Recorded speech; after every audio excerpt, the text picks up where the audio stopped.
The morning sun cast long shadows across the military airfield as Captain Sarah Mitchell stood before the towering Apache helicopter. Her flight suit hung perfectly pressed, her boots polished to a mirror shine. But none of that mattered to the men gathered in small groups nearby. Their whispers carried across the tarmac like poison on the wind. A woman flying an Apache in combat.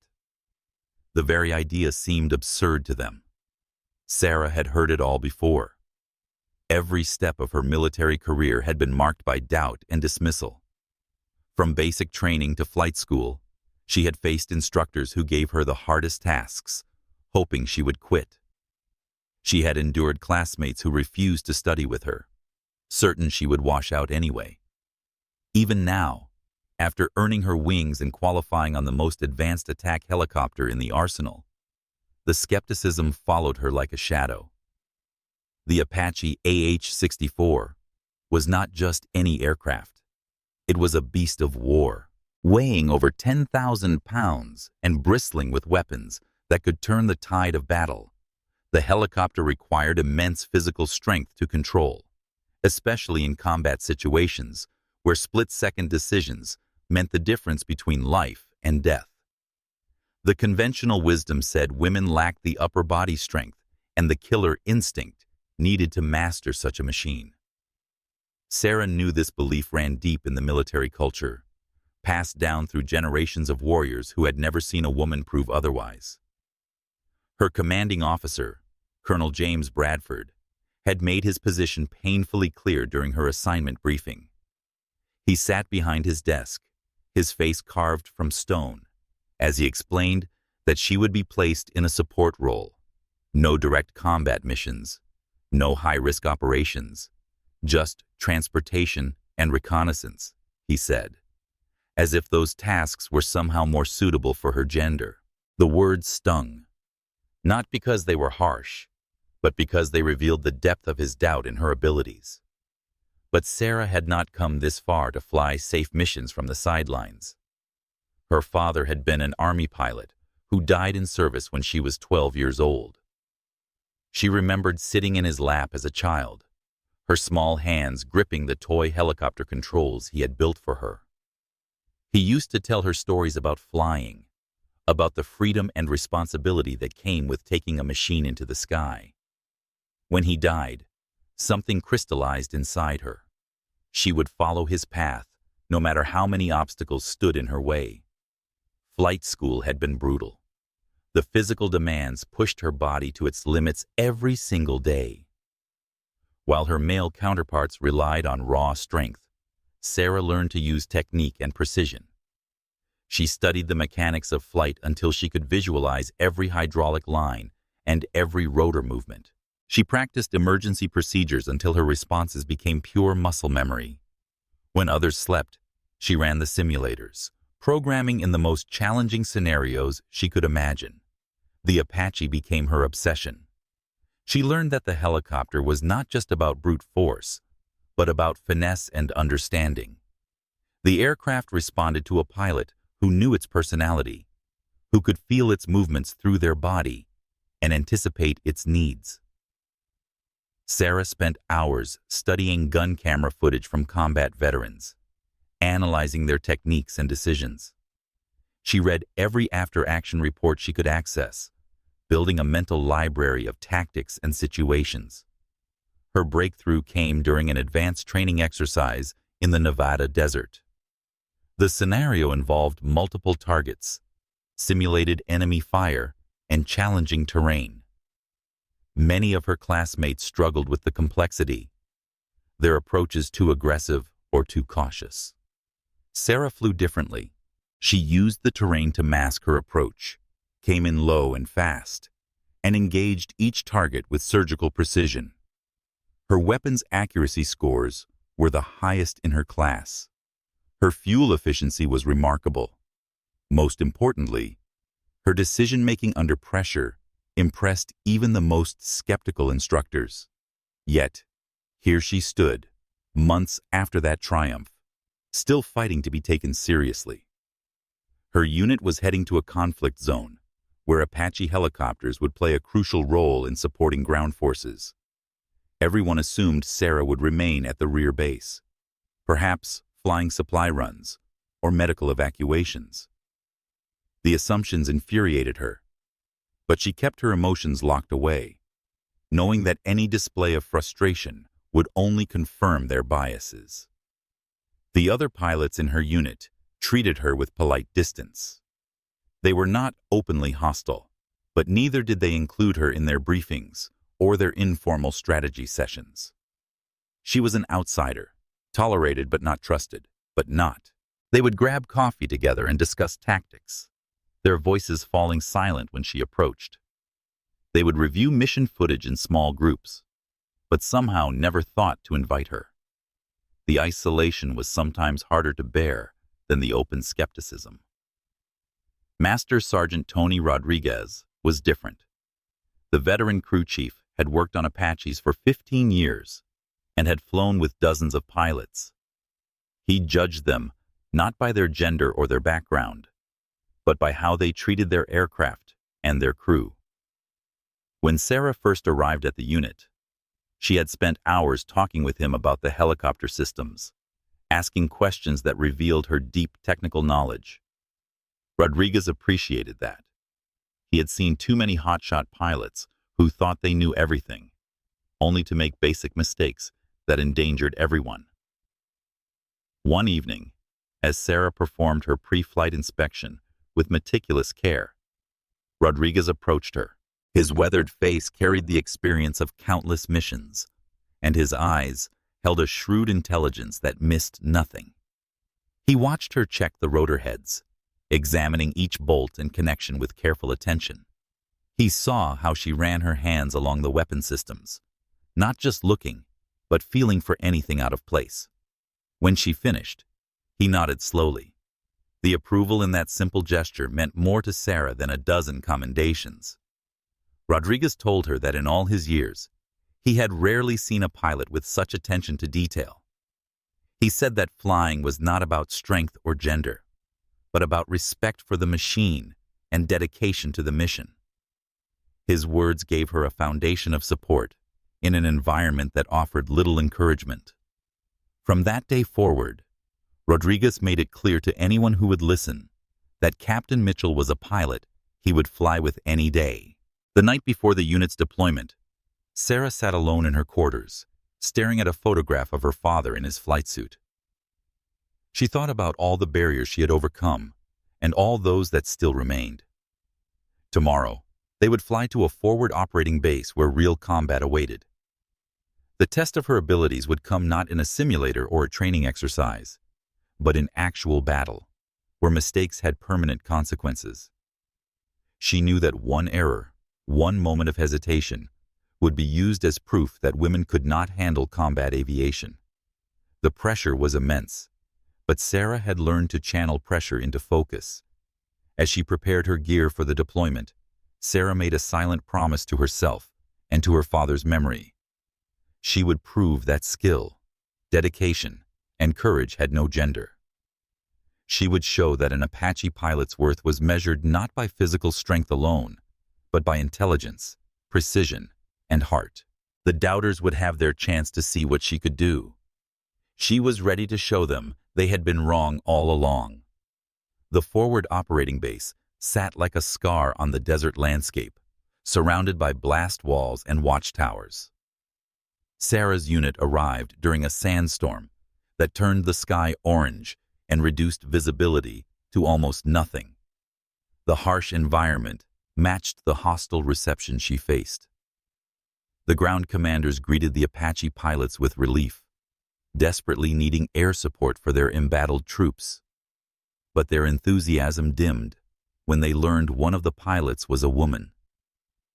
Captain Sarah Mitchell tried to ignore the sideways glances and hushed conversations. She focused on setting up her equipment and preparing for missions. The operations tent buzzed with activity as pilots reviewed intelligence reports and planned sorties. Sarah stood at the edge of these gatherings, absorbing information, but rarely invited to contribute. When she offered tactical suggestions, They were met with polite nods and then promptly ignored. The message was clear. She could be present, but her opinions held no weight. The first week brought a series of routine missions.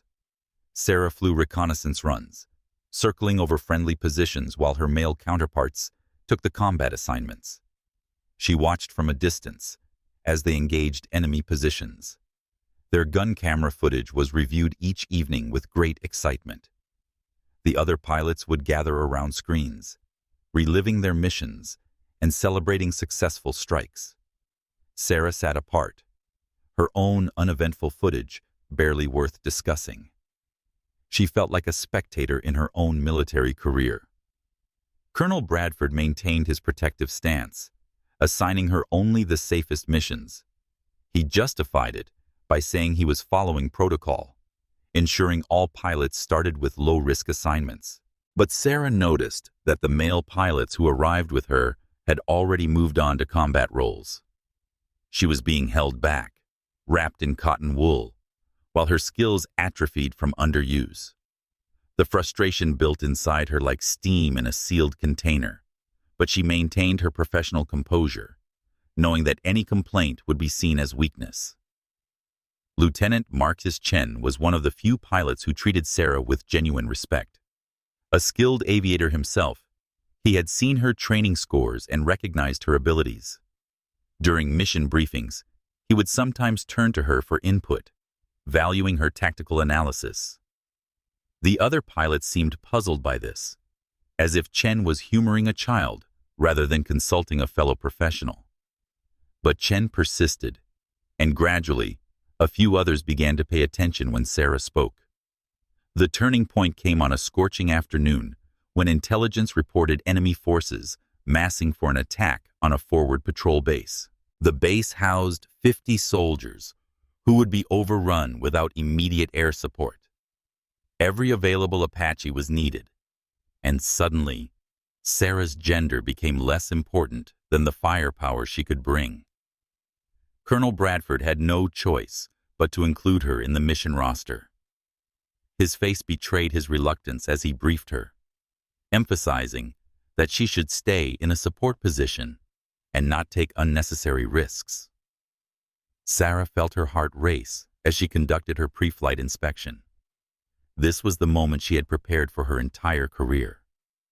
Master Sergeant Rodriguez worked beside her, his experienced hands checking systems with practiced efficiency. He caught her eye and gave her a slight nod, a gesture of confidence that steadied her nerves. As she climbed into the cockpit, the weight of expectations settled on her shoulders.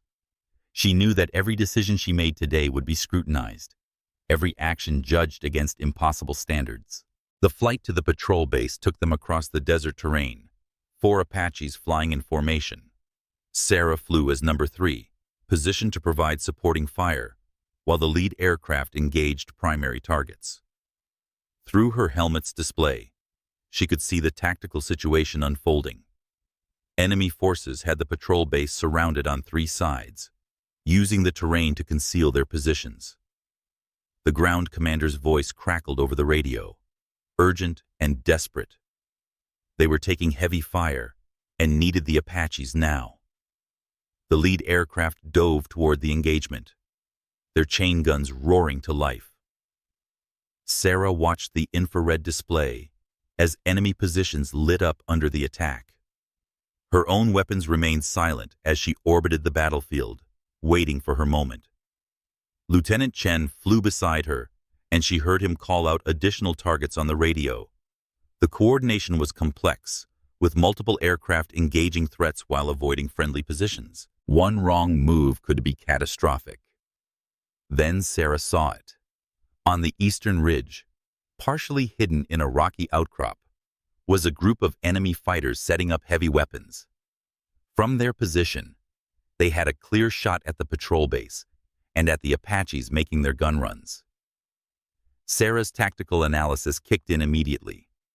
She recognized the danger before anyone else, seeing how the enemy had positioned themselves to ambush the helicopters as they broke from their attack runs.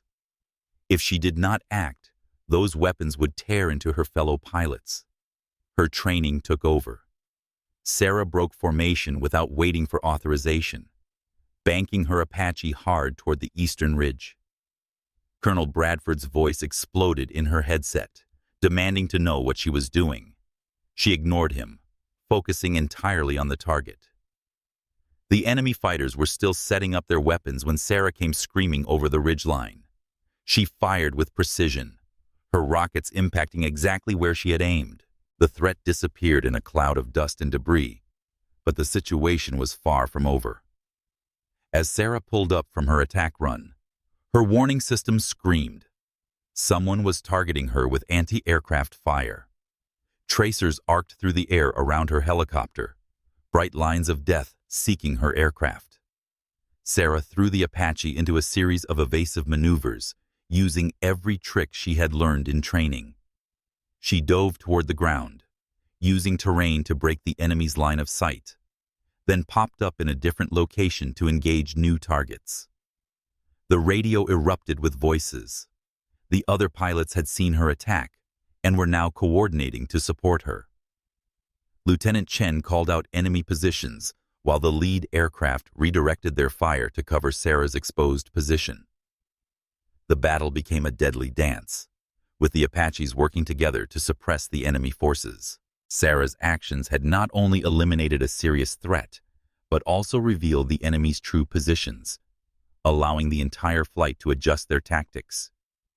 For intense minutes, Sarah flew and fought with absolute focus. She maneuvered her Apache through a storm of enemy fire, engaging targets while protecting her fellow pilots. Her weapon's accuracy was phenomenal, each burst of cannon fire hitting exactly where she intended.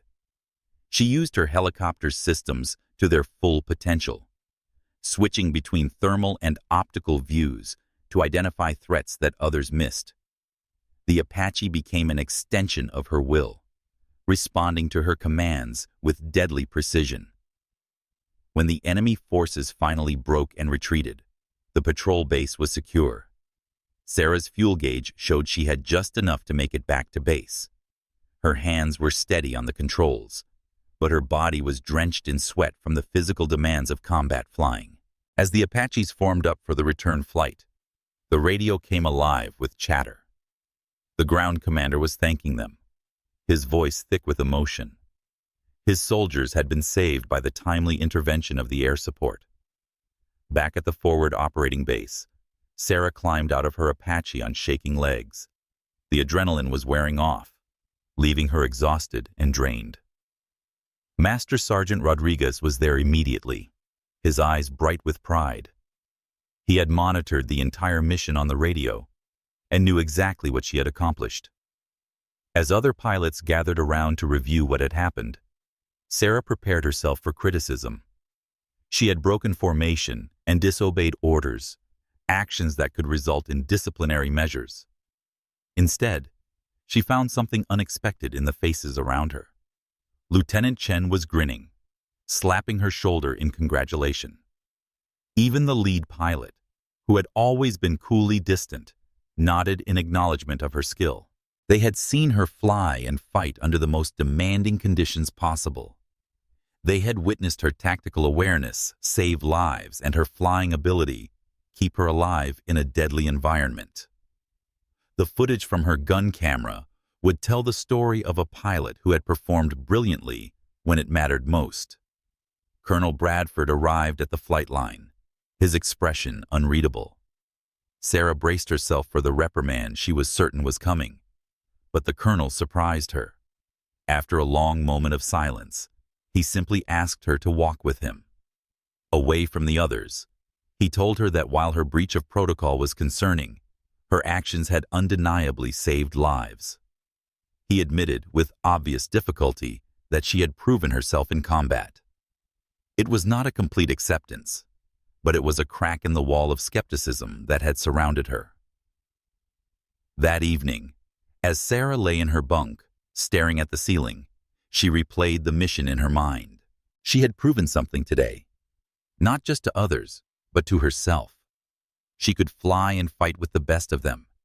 The Apache had responded to her commands perfectly, and she had made decisions under pressure that had kept everyone alive. But she also knew that one successful mission would not erase years of prejudice. She had won a battle, but the war for acceptance was far from over. Tomorrow would bring new challenges and new doubts to overcome. Yet, for the first time since arriving at the forward base, Sarah allowed herself a small smile. She had shown them what she could do, and there was no denying the evidence. The dynamics in the operations tent shifted after Sarah's first combat mission. The change was subtle, but unmistakable. When she entered for morning briefings, conversations no longer died away into awkward silence. Pilots nodded to her in greeting, and a few even moved to make space for her at the tactical maps. Colonel Bradford still watched her with cautious eyes, but he began assigning her to regular combat rotations alongside the other pilots. The protective bubble had been punctured, though not entirely deflated. Sarah threw herself into every mission with intense focus. She flew convoy escorts through dangerous territory, her Apaches circling overhead like a protective guardian. She provided close air support for ground troops engaged in firefights, her weapons striking with surgical precision just meters from friendly forces. Each mission added to her combat experience, and each successful engagement built her reputation among the unit. The gun camera footage did not lie. Her accuracy scores remained consistently high, and her tactical decisions saved lives repeatedly. Master Sergeant Rodriguez became her strongest advocate. During maintenance briefings, he would point out Sarah's careful treatment of her aircraft, how she consistently caught minor issues before they became major problems. He told stories of pilots who were careless with their machines, comparing them unfavorably to Sarah's meticulous approach. The crew chiefs began to notice, and soon Sarah's Apache was always in top condition, maintained by teams who respected her professionalism. But not everyone was convinced. Captain Derek Morrison, a veteran pilot with 3 combat deployments, remained openly skeptical. He never criticized Sarah directly, but his comments carried clear implications. When she executed a particularly difficult maneuver, he would suggest it was luck rather than skill. When her weapon scores exceeded his own, he would mention that she probably had easier targets. His attitude influenced others, creating a faction within the unit that still viewed Sarah as an anomaly rather than an equal. The test of her abilities came during a mission that would push every pilot to their limits. Intelligence had located a high-value target, an enemy commander coordinating attacks across the region. The target was hiding in a compound deep in hostile territory, surrounded by anti-aircraft defenses and fighter positions.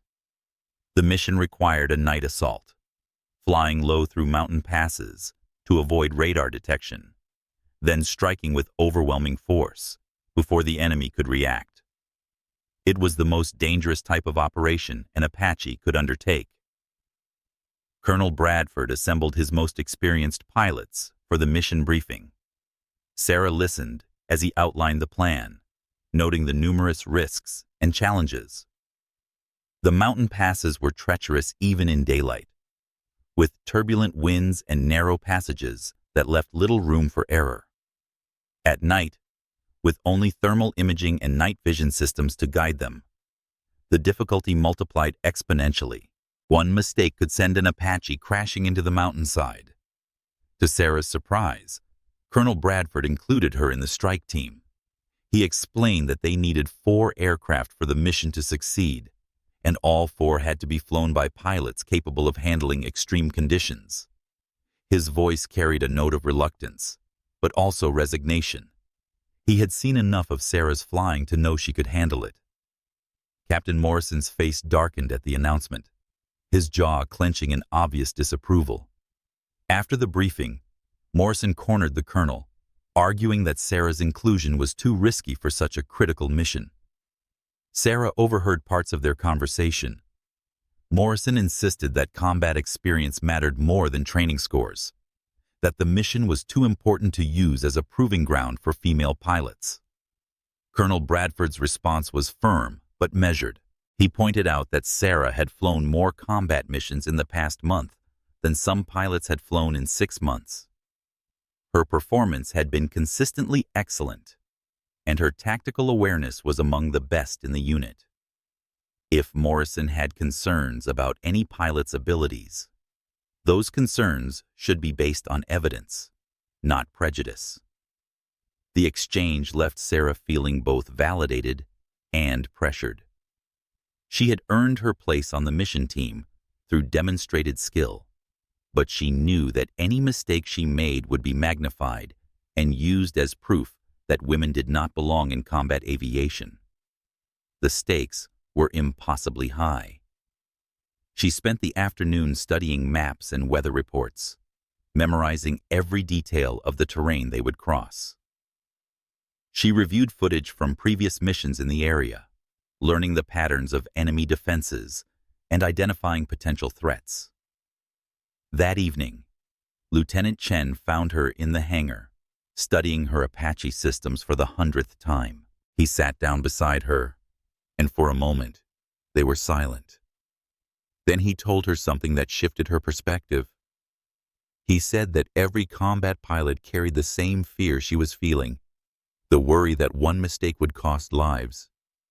The pressure she felt was not unique to her situation, but was the burden of responsibility that came with the job.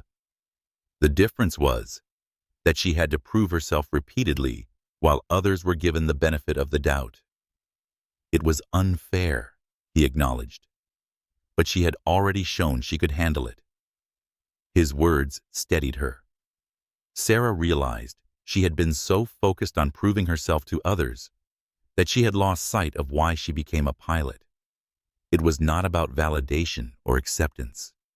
It was about serving her country and protecting those who depended on her. The mission ahead was dangerous, but she had trained for exactly this type of operation. Her skills were sharp, her aircraft was ready, and she knew what needed to be done. The rest was just noise. The mission launched at midnight under a moonless sky. 4 Apaches lifted off in sequence, their running lights extinguished, visible only as darker shadows against the night. Sarah flew in the number 2 position, tucked in tight behind the lead aircraft. The formation headed toward the mountains, flying low and fast across the desert floor. Through her night vision system, the world appeared in shades of green, the landscape rendered in ghostly detail. As they entered the mountain passes, the flying became intensely challenging. Turbulence buffeted the helicopters, and the narrow passages required constant corrections to avoid the rocky walls. Sarah's hands moved smoothly on the controls, making tiny adjustments to keep her Apache stable. She followed the lead aircraft through a series of turns, maintaining perfect formation spacing. Behind her, the other 2 pilots mirrored her movements, the 4 helicopters moving through the darkness like a single organism. The thermal imaging revealed scattered enemy positions along their route, but the Apaches remained undetected. The low altitude and terrain masking kept them below radar coverage, and their quiet approach gave no warning of their presence. Sarah's heart rate was elevated but controlled. She ran through the attack plan in her mind, visualizing each step of the engagement. Suddenly, the lead aircraft's voice crackled over the radio with a warning. They had picked up unexpected anti-aircraft positions near the target, more defenses than intelligence had predicted. The enemy commander was clearly well protected, surrounded by weapons that could tear an Apache from the sky. The mission had just become significantly more dangerous. Colonel Bradford, flying as mission commander, had to make a decision. They could abort and try again another night, or they could proceed and deal with the additional threats. Sarah listened as he weighed the options. Intelligence suggested the target might relocate soon, and another opportunity might not come. The ground forces were counting on this strike to disrupt enemy operations, but proceeding meant exposing the Apaches to greater danger than planned. After a tense moment, Bradford made the call. They would continue, but with modified tactics. Instead of a direct assault, they would use a rolling attack, with each aircraft engaging and then breaking away to let the next aircraft strike.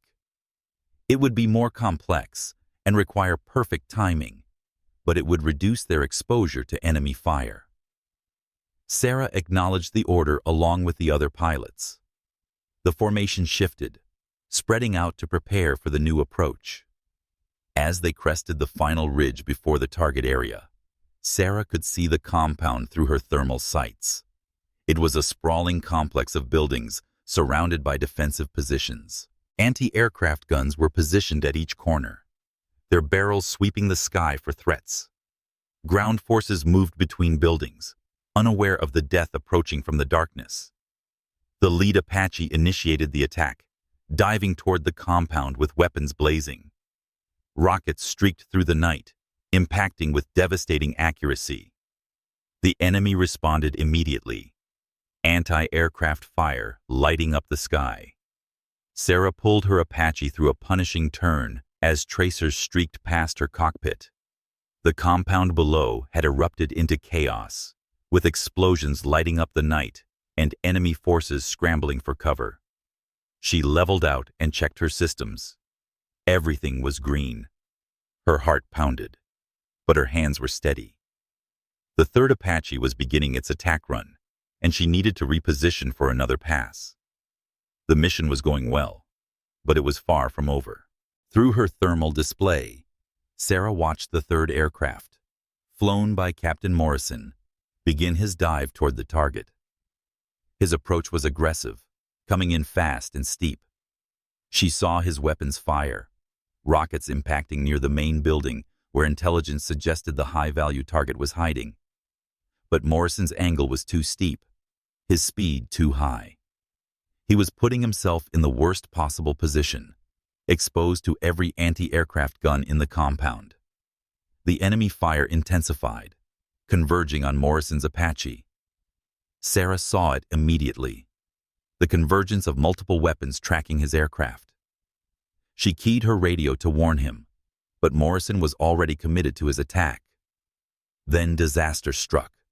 A burst of anti-aircraft fire found its mark, and Sarah saw the impact flashes along Morrison's tail section. His Apache shuddered and began to spin. The hydraulics were hit, the tail rotor damaged. Morrison fought for control, but the helicopter was mortally wounded. Colonel Bradford's voice cut through the radio chatter, ordering Morrison to abort and head for the emergency landing zone they had identified before the mission. But Morrison's Apache was losing altitude fast, auto-rotating toward the ground. He might not make it to the landing zone. Worse, he was going down in hostile territory, surrounded by enemy forces. If he survived the crash, he would be captured or killed within minutes. Sarah made her decision without conscious thought. While the other Apaches continued engaging the compound, she broke away and dove toward Morrison's descending helicopter. She could see him struggling with the controls, trying to guide his damaged aircraft toward clear ground. He was going to crash hard, but there was a small clearing about 200 meters from the compound that might work. Sarah positioned her Apache to provide covering fire, her weapon systems locked on enemy positions between the clearing and the compound. Morrison's Apache hit the ground with a sickening crunch, the impact tearing off the landing gear and sending debris flying. But the cockpit remained mostly intact, and Sarah saw movement inside. Morrison and his co-pilot were alive, at least for the moment. Enemy forces were already moving toward the crash site, drawn by the pillar of dust and the chance to capture American pilots. Sarah had seconds to act. She brought her Apache down low, firing her chain gun at the advancing enemy forces. The 30-millimeter rounds chewed up the ground, forcing the enemy to take cover. Her targeting system identified individual fighters, and she engaged them with brutal efficiency. But there were too many, and they were closing in from multiple directions, Morrison and his co-pilot had climbed out of the wreckage and were moving away from their destroyed helicopter, but they were on foot and heavily outnumbered.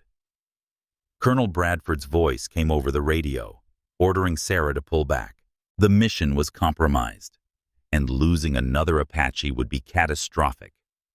But Sarah could see Morrison and his co-pilot stumbling through the darkness, injured and disoriented. If she left now, they would die.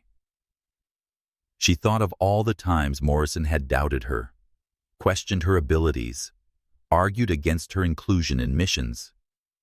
None of that mattered now. He was a fellow pilot, and she would not abandon him. Sarah made her choice. She told Bradford she was going in to extract them. The colonel's response was immediate and forceful. Negative, too dangerous. Ground extraction teams were being scrambled. She was to break off immediately. Sarah acknowledged the order, then ignored it. She brought her Apache into a hover just meters from where Morrison and his co-pilot were struggling through the rough terrain. The downwash from her rotors kicked up a storm of dust, but it also provided cover from enemy fire. Master Sergeant Rodriguez's voice came over the internal communication system. He was in the back of the Apache, operating the weapon systems. His voice was calm, despite the chaos, asking Sarah what she needed from him. She told him to be ready to provide covering fire, while she got as close as possible to the downed pilots. Rodriguez acknowledged, without hesitation. Whatever doubts others might have about Sarah's decisions, he trusted her completely. The extraction was a nightmare of precision flying.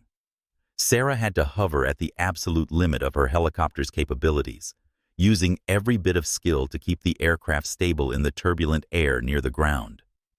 Enemy fire was intensifying, rounds pinging off the Apache's armor. Her warning system screamed at her, but she blocked them out. Morrison and his co-pilot reached the side of her helicopter. Rodriguez was directing them, telling them where to grab hold. The Apache had no passenger compartment, but there were external points where they could clip their safety harnesses. Morrison looked up at Sarah's cockpit, and even through the chaos, she could see the shock on his face.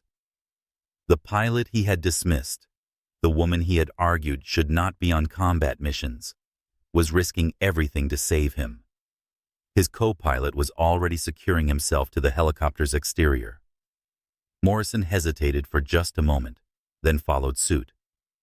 As soon as Rodriguez confirmed they were attached, Sarah began pulling up, lifting the Apache with its unexpected passengers clinging to the outside. The additional weight changed the helicopter's handling dramatically. Sarah fought to keep it stable as she accelerated away from the compound. Enemy fire followed them, but she was already maneuvering, using the terrain to shield them from the worst of it. Morrison and his co-pilot were exposed to the wind and the danger, but they were alive and moving away from the enemy. Sarah's arms burned from the effort of controlling the overloaded helicopter, but she pushed through the pain.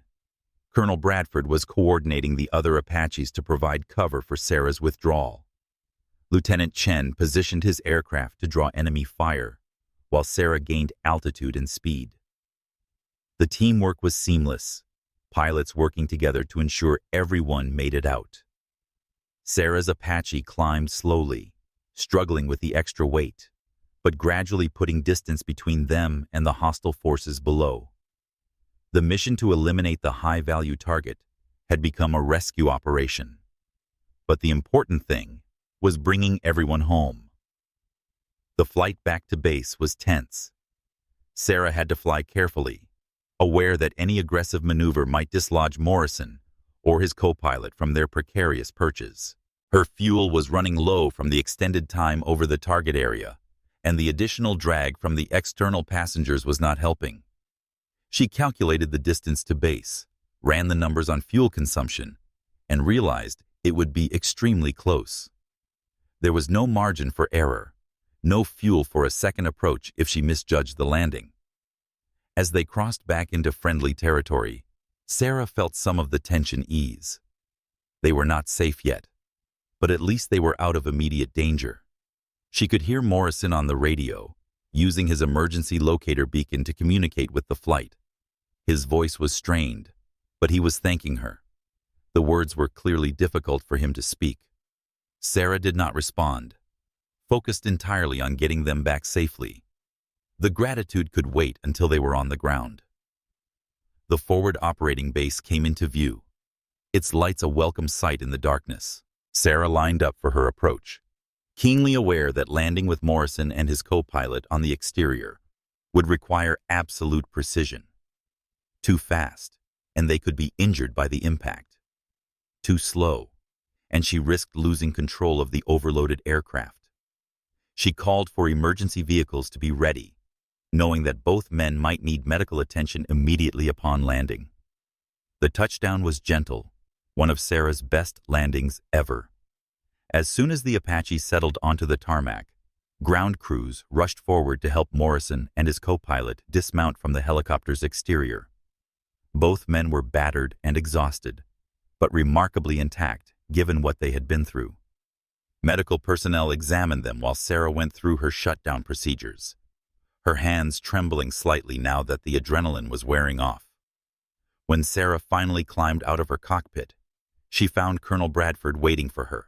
His face was a mixture of emotions, anger at her disobedience warring with relief that everyone had survived. Before he could speak, Morrison approached, limping slightly from his injuries. He stood before Sarah, and for a long moment, they simply looked at each other. Then Morrison did something that shocked everyone watching. He saluted her, a gesture of respect and recognition that carried enormous significance. The words Morrison spoke were simple but profound. He admitted he had been wrong about her. He said that what she had done tonight took courage and skill beyond measure, that she had saved his life when she could have followed orders and left him behind. He acknowledged that gender had nothing to do with being a combat pilot. What mattered was heart, skill, and the willingness to put everything on the line for your fellow warriors. His voice cracked slightly as he spoke, the weight of his near-death experience and his previous prejudice combining to break through his emotional barriers. Other pilots had gathered to witness the moment. They had heard the radio chatter and knew what Sarah had done. The promotion ceremony took place on a dusty parade ground at the forward operating base. Sarah stood at attention as Colonel Bradford pinned the new rank insignia on her uniform, officially making her a flight lead. Behind her, the unit's Apache helicopters were lined up in perfect formation, their presence a reminder of the machines and missions that defined their purpose. The gathered personnel represented a cross-section of the aviation community, from seasoned veterans to fresh arrivals, all witnessing a moment that carried significance beyond the individual achievement. As the ceremony concluded, Sarah felt the weight of new responsibility settle on her shoulders. She was now responsible not just for her own performance, but for the lives and development of the pilots under her command. The role carried expectations that went beyond flying skill. She would need to mentor, to teach, to make difficult decisions that could mean the difference between success and disaster. The thought was both exhilarating and terrifying. Her first mission as flight lead came sooner than expected. Intelligence had identified a convoy of enemy vehicles moving supplies to forward positions. The convoy was heavily defended, with anti-aircraft weapons integrated into the formation. The mission required precise coordination with multiple Apaches working together to overwhelm the defenses and destroy the targets. Sarah would be responsible for planning the attack and leading the execution. She gathered her flight team in the operations tent. Lieutenant Chen would fly as her wingman, a position of trust that reflected their mutual respect.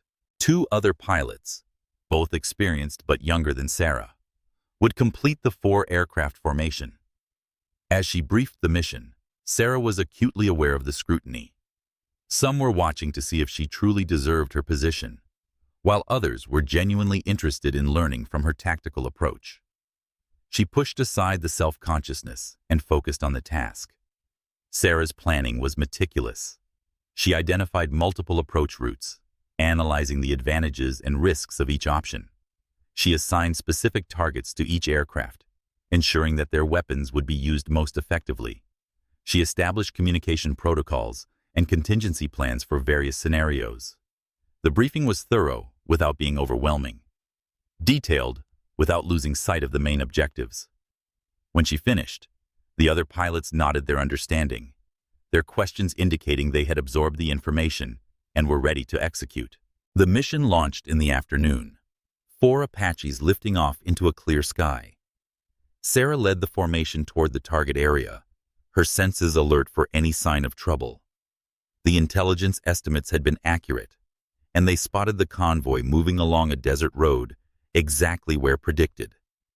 Sarah ordered the flight into attack formation, each aircraft moving to their designated position. The coordination was smooth, the result of careful planning and skilled pilots working together. The engagement began with Sarah's aircraft firing the first salvo. Her rockets struck the lead vehicle in the convoy, destroying it and blocking the road ahead. The other Apaches followed in rapid succession, their weapons overwhelming the convoy's defenses. The enemy's anti-aircraft fire was sporadic and ineffective, unable to track the fast-moving helicopters attacking from multiple directions. Within minutes, the entire convoy was destroyed, burning wrecks scattered along the road. But as Sarah was calling for the flight to regroup and return to base, her radar warning system alerted her to a new threat. Enemy aircraft were approaching, fast movers that could pose a serious danger to the slower helicopters. Sarah's mind raced through her options. They could try to outrun the enemy, using terrain to mask their escape. They could engage, though Apaches were not designed for air-to-air combat. Or they could call for support from friendly fighters, though response time might be too slow. She made her decision quickly, ordering the flight to go low and fast, using a nearby canyon system for cover. The terrain would limit the enemy aircraft's maneuverability advantage, leveling the playing field somewhat. As they dove toward the canyon, Sarah kept one eye on her radar, tracking the pursuing aircraft. The enemy was closing fast, and she knew they would have to fight if the pursuers followed them into the canyon. The canyon walls rose around them as the Apaches raced through the narrow passage. Sarah's hands were steady on the controls, guiding her helicopter through the twisting route with precision. Behind her, the other pilots maintained formation, trusting her leadership. The radar showed the enemy aircraft reaching the canyon entrance, and to Sarah's concern, they were following the helicopters into the confined space. The hunters had become engaged in a deadly game of cat and mouse. Sarah spotted a side canyon ahead, a narrow branch that offered a potential escape route. She made a split-second decision, ordering Lieutenant Chen to take one aircraft and continue through the main canyon, while she and the 4th aircraft took the side passage. The maneuver would split the enemy's attention, forcing them to choose which target to pursue. It was a risky gambit, but staying together made them an easier target for the faster enemy aircraft. The plan worked. The enemy aircraft split their formation, one following Chen, while the other pursued Sarah. She pushed her Apache to its limits, the helicopter screaming through the narrow side canyon at dangerous speed. The walls flashed past just meters from her rotor blades, leaving no room for error. Behind her, she could hear her wingman breathing hard over the radio, the stress of the flight evident in his voice. But he stayed with her, matching her every move. The enemy aircraft was gaining, and Sarah knew she would have to do something unexpected to survive.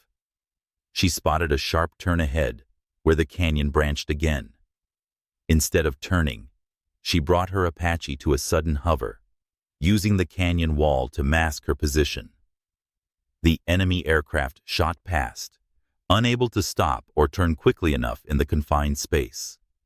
For a brief moment, Sarah had the advantage. She brought her nose around, locked onto the enemy aircraft with her targeting system, and fired.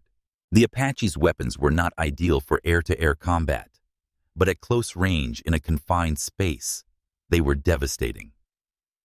Her burst caught the enemy aircraft as it tried to maneuver for another pass. The hits were not catastrophic, but they damaged the aircraft enough to force it to break off the engagement and flee.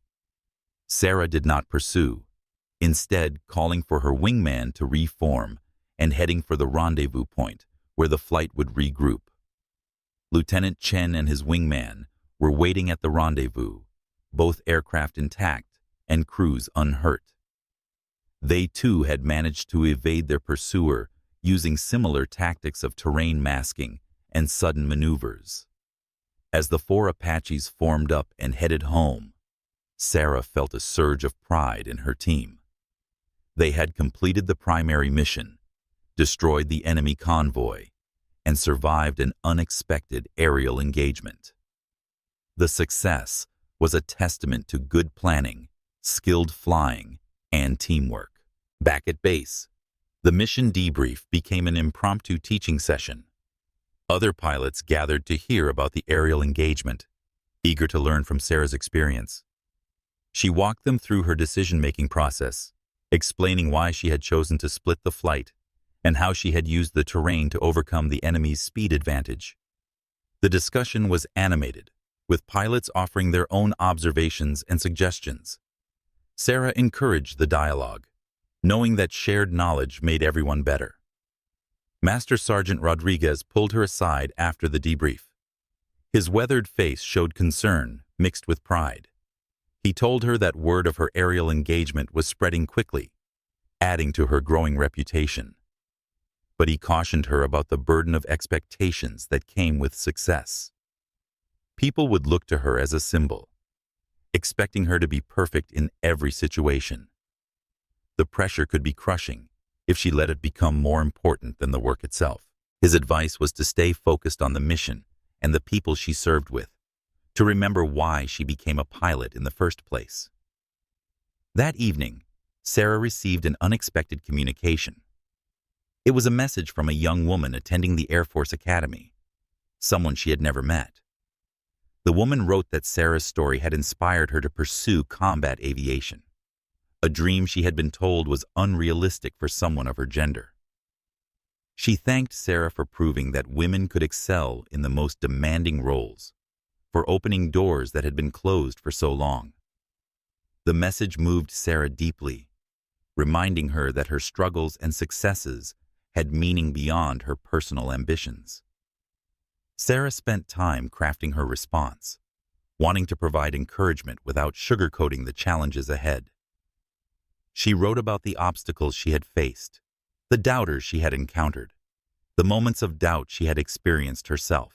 But she also wrote about the satisfaction of overcoming those challenges, the pride of earning respect through demonstrated competence, the joy of flying and serving. She emphasized that gender was just one aspect of who they were, that their worth would ultimately be determined by their skills, dedication, and character. As she sent the message, Sarah reflected on how far she had come. She had entered military aviation as an outsider, fighting for every opportunity. Now she was a flight lead, responsible for training the next generation of pilots. The journey had been difficult. The Advanced Tactics Training Center, located at a base known for producing the military's elite aviators, awaited her next. Sarah arrived on a gray morning, her duffel bag slung over her shoulder, and a mixture of anticipation and uncertainty churning in her stomach. The facility was impressive, with state-of-the-art simulators and aircraft representing the cutting edge of military aviation technology. Pilots from various units wandered the grounds, each one selected for their exceptional abilities.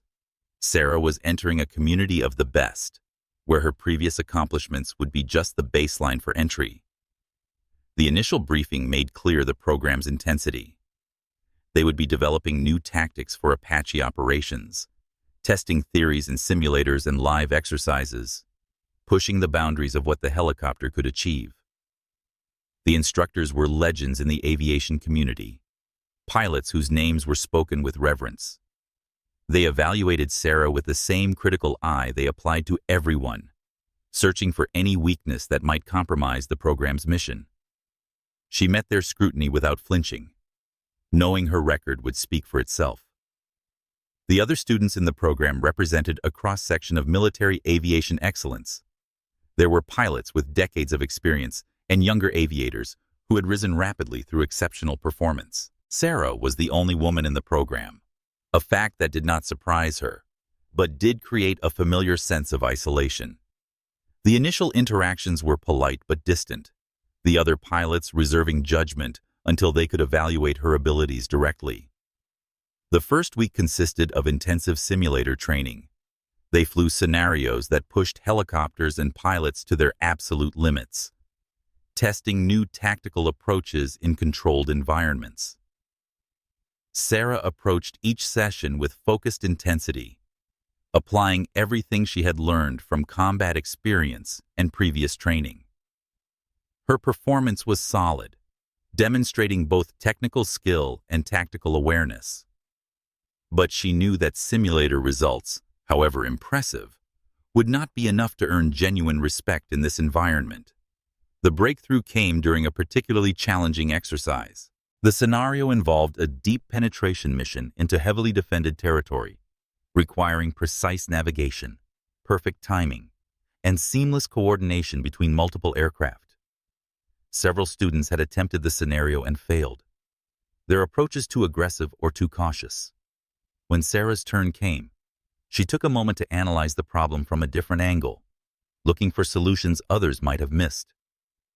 Her approach was unconventional. Instead of following the expected attack patterns, she used terrain and timing to create a deceptive approach that confused the simulated enemy defenses. She exploited weaknesses in the defensive coverage that others had overlooked, finding windows of opportunity that allowed her to strike with devastating effectiveness. The execution required split-second timing and absolute precision. But Sarah flew with confidence born from combat experience. When the scenario ended, her success was undeniable. The lead instructor, a colonel named James Peterson, gathered the students to review Sarah's performance. He walked through her approach step by step, highlighting the innovative thinking that had made it successful. He pointed out that true tactical excellence came not from following established patterns, but from understanding principles deeply enough to apply them creatively. Sarah's approach had demonstrated exactly that kind of understanding. The respect in his voice was evident, and the other students took notice. After that session, the dynamic shifted. The other pilots began seeking Sarah out for discussions about tactics and techniques. They asked about her combat experiences, genuinely interested in learning from her perspective. Small groups formed around her during breaks, conversations flowing naturally as they debated approaches and shared insights. Sarah found herself contributing to the collective knowledge of the group, her unique experiences adding valuable dimensions to their understanding. One pilot in particular, Captain David Torres, became a close colleague. He was a highly skilled aviator with a thoughtful approach to aviation that matched Sarah's analytical style. They spent hours discussing tactics, challenging each other's assumptions, and refining their ideas. Torres had no preconceptions about women in combat roles, judging Sarah solely on her abilities and contributions. Their partnership produced some of the program's most innovative tactical concepts, approaches that would later be incorporated into official doctrine. The live-fire exercises provided the ultimate test of their developing tactics. Flying actual Apaches in realistic combat scenarios, the students had opportunities to prove their concepts worked in the real world. Sarah led several missions, applying the tactics she and her colleagues had developed in the simulators. The results were impressive, with mission success rates exceeding expectations and engagement outcomes consistently favorable. Her leadership style, collaborative yet decisive, earned admiration from students and instructors alike. Colonel Peterson began assigning Sarah additional responsibilities, recognizing her potential as both a tactician and a leader. She helped design training scenarios, incorporating lessons from her combat experience to make the exercises more realistic. She mentored junior pilots, sharing not just technical knowledge, but also the psychological aspects of combat flying. Her impact on the program extended beyond her own performance to influence how others learned and developed. But the assignment also brought unexpected challenges. Media attention found her at the training center, journalists wanting to tell the story of the pioneering female Apache pilot. Sarah had always been uncomfortable with publicity, preferring to let her work speak for itself. The attention felt like a distraction from the real mission, pulling focus away from the collective effort of the program.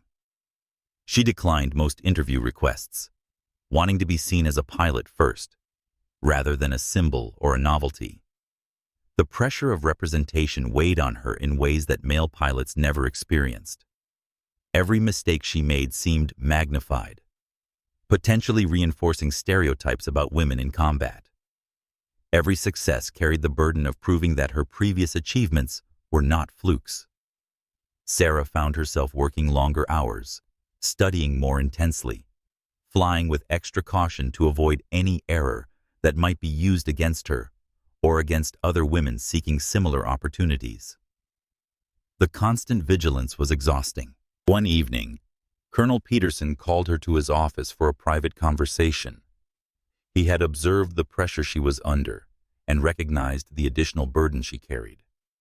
He told her something that shifted her perspective fundamentally. Great pilots, regardless of gender, all face the same internal challenges: the fear of failure, the pressure to perform, the weight of responsibility for others' lives. What distinguished the truly exceptional was not the absence of these pressures, but the ability to channel them into motivation rather than letting them become paralyzing. Peterson shared his own experiences, times when he had doubted himself or felt overwhelmed by expectations. He spoke about learning to focus on the controllable aspects of performance, accepting that perfection was impossible, but excellence was achievable. He encouraged Sarah to trust in her training and experience, to fly with confidence rather than caution. The conversation reminded her of Master Sergeant Rodriguez's advice, both men recognizing that her greatest challenges were often internal rather than external. As the program progressed toward its conclusion, Sarah's contributions were recognized formally. She was selected to present the final tactical briefing to senior military leadership, explaining the new doctrines and techniques the program had developed. The presentation was a significant responsibility, representing not just her own work, but the collective achievements of the entire class. She prepared meticulously, knowing that this opportunity could influence the future of Apache operations across the military. The presentation day arrived, with high-ranking officers from multiple branches filling the briefing room. Sarah stood before them, composed and confident, and walked through the tactical innovations they had developed. She explained the theoretical foundations, demonstrated the practical applications, and presented the results from their testing and exercises. The briefing was clear, thorough, and compelling. Questions from the audience were probing, but Sarah answered them with expertise that reflected both deep knowledge and practical experience. When the briefing concluded, the response was overwhelmingly positive. Senior officers approached Sarah individually, expressing appreciation for her work and asking detailed questions about implementation. Several mentioned that they would be recommending the new tactics for immediate adoption across Apache units. Colonel Peterson stood to the side, a subtle smile on his face, clearly pleased with how his student had represented the program. The graduation ceremony for the Advanced Tactics program carried special significance. Sarah stood among the elite group of pilots who had completed the intensive training, knowing that she had earned her place through demonstrated excellence. The certificate she received represented not just the completion of a course, but validation of her approach to combat aviation, confirmation that her ideas and abilities had value at the highest levels of military aviation. Sarah Mitchell's story is a powerful testament to the strength of perseverance in the face of doubt and adversity. Her journey as a female Apache pilot teaches us that true courage is not the absence of obstacles, but the determination to push through them with skill, heart, and unwavering dedication. Despite skepticism, isolation, and systemic prejudice, Sarah never let others' doubts define her worth.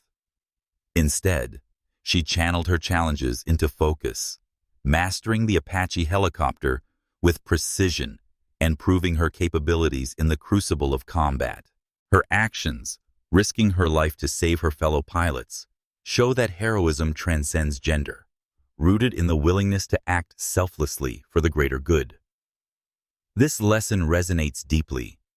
Our value lies not in how others perceive us, but in how we rise above limitations, turning pressure into purpose. Sarah's story reminds us to trust in our abilities, embrace challenges as opportunities, and remain committed to our goals, no matter how daunting the path. It's a call to reflect on our own lives. Where have we faced doubt, and how can we summon the resilience to prove it wrong? We'd love to hear your thoughts. What lessons from Sarah's journey inspire you? Share your reflections in the comments below. And if her story moved you, don't forget to like, subscribe, and hit the notification bell to join our community of storytellers, celebrating courage and determination. Your support helps us bring more inspiring stories to life.